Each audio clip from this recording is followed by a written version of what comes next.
దక్షిణ మధ్య రైల్వేలో మొట్టమొదటిసారిగా ఏసీ డబుల్ డెక్కర్ ట్రైన్ ఈరోజు మే 13 కాచిగూడ నుంచి గుంటూరుకి స్టార్ట్ చేయడం జరిగింది. ఈ డబుల్ డెక్కర్లో ఉన్నటువంటి కోచెస్ అత్యంత అధునాతనమైనటువంటి ఫీచర్లతో అనేక సేఫ్టీ ఫీచర్స్తో రైల్ కోచ్ ఫ్యాక్టరీ కపూర్తలా నుంచి మ్యానుఫ్యాక్చర్ చేయబడి ఉన్నాయి. ఈ ట్రైన్లో మొత్తం 10 కోచెస్ ఉంటాయి. మొట్టమొదటిగా మేము Kachiguda Guntur biweekly every Tuesday and Friday, అలాగే Kachiguda to Tirupati biweekly every Wednesday and Saturday ఈ ట్రైన్ సర్వీసెస్ని ఆపరేట్ చేయడం జరుగుతుంది. మీరు చూస్తున్నారు, దీన్ని మనం డబుల్ డెక్కర్గా పిలుచుకుంటున్నప్పటికీ ఈ ట్రైన్లో 3 లెవెల్స్ ఉంటాయి, 3 స్థాయిల్లో సీటింగ్ ఉంటుంది. లోయర్ డెక్లో దాదాపు 48 సీట్స్ ప్యాసింజర్స్కి అవైలబిలిటీలో ఉంటాయి. మిడిల్ డెక్లో అంటే మధ్య స్థాయిలో 22 సీట్స్, అప్పర్ డెక్ పై స్థాయిలో 50 సీట్స్ ఉంటాయి. చాలా చక్కటి అప్హోల్స్ట్రీ, మంచి ఫీచర్స్తో, ఒక అట్రాక్టివ్ డిజైన్తో ప్యాసింజర్స్కి కంఫర్ట్గా ఉండేలా ఈ కోచెస్ డిజైన్ చేయడం జరిగింది. ఈ రైల్లో ప్రయాణించేటువంటి ప్రయాణికులకి ఒక చక్కని అనుభూతి కలిగేటటువంటి అవకాశం ఉంది. ఈ ట్రైన్లో ఉన్నటువంటి మరొక అధునాతనమైన feature very early smoke and fire detection with alarm system.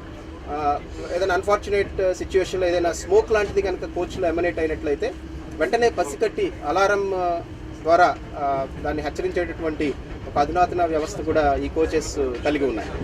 లేదండి, ఎందుకంటే ఇవి షార్ట్ డిస్టెన్స్ సర్వీస్ కాబట్టి ప్రస్తుతానికైతే అటువంటి సౌకర్యం లేదు. ఒక ఆర్డినరీ కోచెస్లో, ఆర్డినరీ చైర్ కార్ కోచ్లో దాదాపు 75 సీట్లు మాత్రమే కెపాసిటీ ఉంటాయి. అయితే ఈ ఏసీ డబుల్ డెక్కర్ కోచ్లో 120 సీట్ల కెపాసిటీ ఉంది.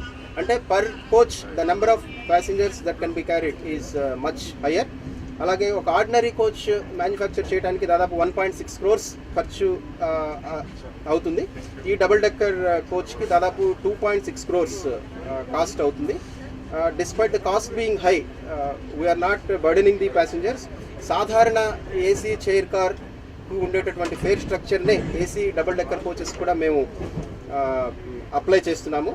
కాచిగూడ నుంచి గుంటూరుకి వెళ్ళేటటువంటి ప్రయాణికులకి కేవలం 415 రూపాయల్లోనే ఒక చక్కని ఏసీ ప్రయాణం ఈ ట్రైన్ ద్వారా పొందవచ్చు. ప్రస్తుతం దక్షిణ మధ్య రైల్వేకి ఒక రేక్ అలాట్ అవటం జరిగిందండి. సో దీన్ని ప్రస్తుతం మేము ఒక బైవీక్లీగా కాచిగూడ గుంటూరు, అలాగే మరొక బైవీక్లీ కాచిగూడ తిరుపతి మధ్య నడిపిస్తున్నాం. ప్యాసింజర్ ప్యాటర్నేజ్, ఇందులో ఉండేటువంటి బుకింగ్స్ ఎంత % మాకు ఆక్యుపెన్సీ ఉండేది మేము క్లోజ్గా మానిటర్ చేసి డిమాండ్ని బట్టి భవిష్యత్తులో ఫర్దర్ ఎక్స్పాండ్ చేయాలా లేదా అనేది ఒక నిర్ణయం తీసుకుంటాం. ప్రస్తుతానికైతే మట్టు కాచిగూడ గుంటూరు బైవీక్లీ, కాచిగూడ తిరుపతి బైవీక్లీ మాత్రం ఆపరేట్ చేయడం జరుగుతుంది. యాక్చువల్గా ఇదే రూట్లో సికింద్రాబాద్ టు విశాఖపట్నం మనకి ఆల్రెడీ జన్మభూమి ఎక్స్ప్రెస్ దాదాపు ఇదే టైమింగ్స్లో నడిపించడం జరుగుతోంది. ముందు మేము గుంటూరు తిరుపతి సెక్టర్లో దీన్ని ఇంట్రడ్యూస్ చేశాము. దీనికి ఉన్నటువంటి ప్యాటర్నేజ్ అండ్ పబ్లిక్ డిమాండ్ దృష్టిలో పెట్టుకుని తర్వాత తగిన నిర్ణయం తీసుకోవడం జరుగుతుంది.